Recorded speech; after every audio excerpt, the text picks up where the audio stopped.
బాహుబలి 2తో ప్రభాస్ రానా తరహాలోనే రమ్యకృష్ణ రేంజ్ కూడా బాగా పెరిగిపోయింది. అంతకు ముందు వరకు కేవలం దక్షిణాది సినిమాలకు మాత్రమే పరిమితమైన రమ్యకృష్ణ క్రేజ్ ఇప్పుడు ఉత్తరాదికి కూడా పాకిపోయింది. పలువురు బాలీవుడ్ దర్శక నిర్మాతలు సైతం తమ సినిమాల్లో నటించాలని రమ్యకృష్ణను కోరుతున్నారట.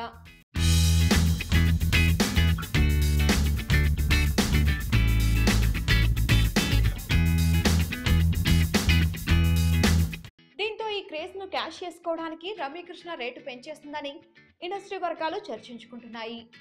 బాహుబలి 2 సినిమాకు ముందు ఒక్కో సినిమాకు 50 లక్షలు మాత్రమే తీసుకునే రమ్యకృష్ణ ఇప్పుడు సినిమాను బట్టి 1 కోటి నుంచి 2 కోట్ల వరకు డిమాండ్ చేస్తుందని వార్తలు వినిపిస్తున్నాయి.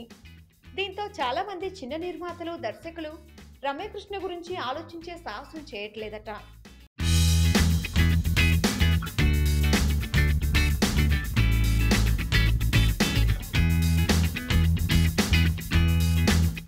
ఒకప్పుడు చిన్న సినిమాలకు కూడా అందుబాటులో ఉండే ఈ సీనియర్ నటి మళ్ళీ వాళ్లకు అందుబాటులోకి రావాలంటే కొంత సమయం పడుతుందని పలువురు అభిప్రాయపడుతున్నారు.